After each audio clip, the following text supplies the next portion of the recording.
You want to know what real neighborhood justice looks like? I'll never forget the day I watched my neighbor Catherine, though everyone quietly called her Karen when she was out of earshot, get marched out of her own front yard in handcuffs, her face frozen somewhere between disbelief and pure rage, mascara streaking down her cheeks like a scene from a soap opera. Before the sun even set, there was a bright red for sale sign jabbed into the perfect patch of lawn she used to obsess over. That moment standing behind my own rickety fence, lemonade sweating in my hand, it hit me. Sometimes karma doesn't wait years. Sometimes it shows up right on your front lawn, sirens and blue lights and all. See, we hadn't been in Greenbrier Point more than 4 months when everything blew up. My wife Julie and we'd left the city hoping for some peace and a backyard where our 3 kids could run wild ride bikes, maybe scrape a knee without someone yelling at them to get off the sidewalk. Our little cul-de-sac felt like the last page of a real estate brochure, swings in the yard, porch lights twinkling at dusk, a distant view of the 11th green on the golf course. For about 2 weeks I thought we'd made it, thought this was the kind of place you could finally call home. But you know what I learned quick? Peace doesn't last when you've got a Karen in your zip code. Catherine Turner, 2 doors down, platinum blonde helmet of hair louder than a train whistle and about as subtle. She'd been in Greenbrier since the first bricks went up, and somewhere along the way she decided the buffer zone behind her house wasn't just HOA land, it was her own personal kingdom. You know, the type walks around like she's the mayor, eyeballing your lawn, measuring your grass. With her phone, always has some HOA rule printed out in highlighter, ready to smack you with it if your petunias are the wrong color. So I guess it shouldn't have shocked me when Julia and I, along with our new friends Ben and Lisa Miller, decided to put up fences because, well, we had toddlers, and that little strip of HOA land made the perfect play boundary. We did everything right, measured, filed paperwork, got it all signed off. The builders came out and installed the Millers' fence the same day as ours. To me, it was just common sense. Follow the rules, don't bother anybody, everyone's happy. Except apparently in Catherine's mind, our fences ruined her $1 million view. Never mind that her own lot ended 50 feet short of the golf course. She wanted open field from her back door all the way to the 11th green. And when she didn't get it, she absolutely lost her mind. It started small, a note in our mailbox, all curly handwriting and drama. You have stolen HOA land. Remove the fence before I call the board. I laughed, tossed it in the trash, tried not to give her the satisfaction of a reaction. Julia said, "Just let her burn herself out." Famous last words. Real trouble showed up a week later, right after the Millers moved in. Lisa is this tiny woman, maybe 5 feet tall, the kind of mom who keeps snacks for every kid in the neighborhood. Ben works nights, so she's alone with their twins a lot. I come home one Friday and find Lisa on her porch, pale as paper, clutching another one of Catherine's notes, this one accusing them of an illegal fence and excessive noise because the twins laughed too loud outside. I was pissed.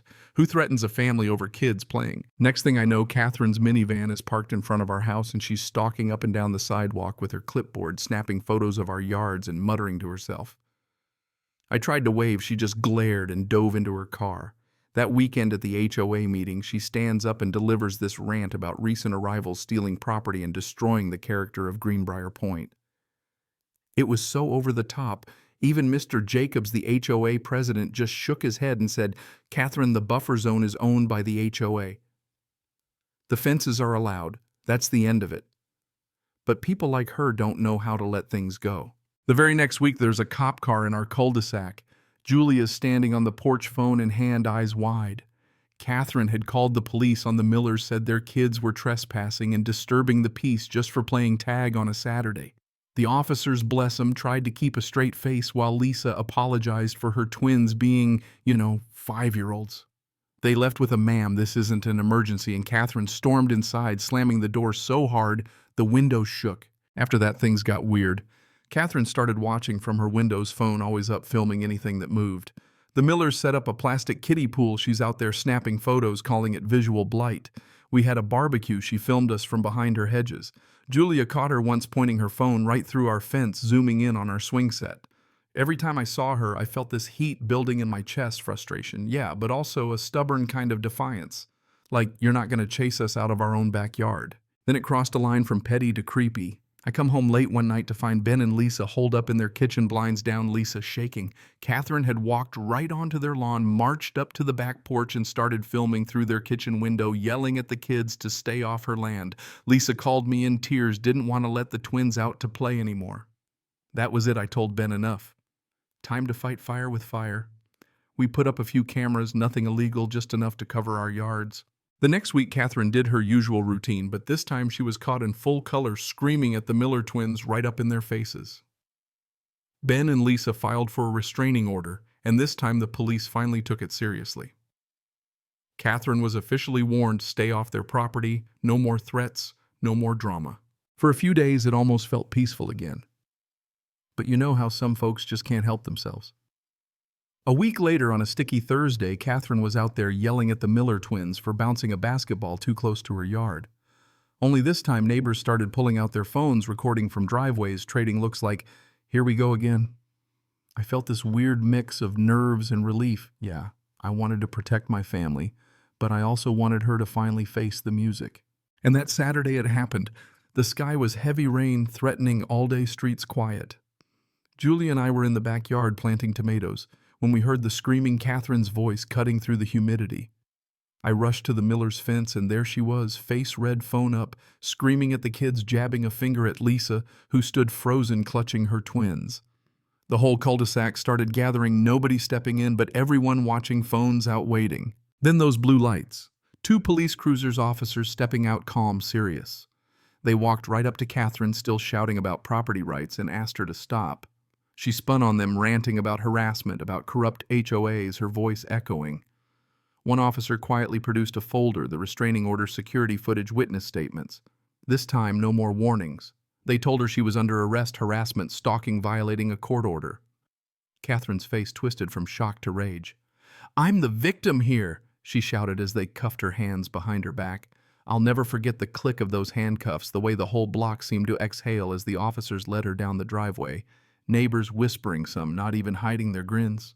The kids wide-eyed but quiet, like they knew the storm had finally passed. Not a single person moved to comfort her, not even the folks who used to wave from their lawns. The only thing that broke the silence was the thunk of the "for sale" sign hammered into her grass that evening, the windows going dark for good. That night I stood in my backyard and watched as the last cruiser pulled away. Ben and Lisa were out on their porch, swinging their twins, chasing each other. Laughter floating through the muggy air like nothing bad had ever happened. Julia squeezed my hand, and for the first time since we moved in, I felt like this neighborhood belonged to us, not the loudest complainer, but the folks who stood up for each other, who fought for their peace. Catherine's house sat empty for weeks, grass growing wild, windows blank, no more notes in our mailboxes, no more threats taped to the doors. The sound of her shouting faded, replaced by the click of kids on bikes and neighbors chatting across fences, the gentle hum of real life coming back.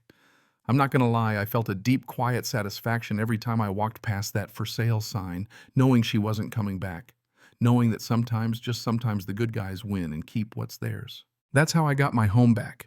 Not just a fence or a yard, but the feeling that I actually belonged here, that sometimes neighborhood justice really does show up, blue lights and all.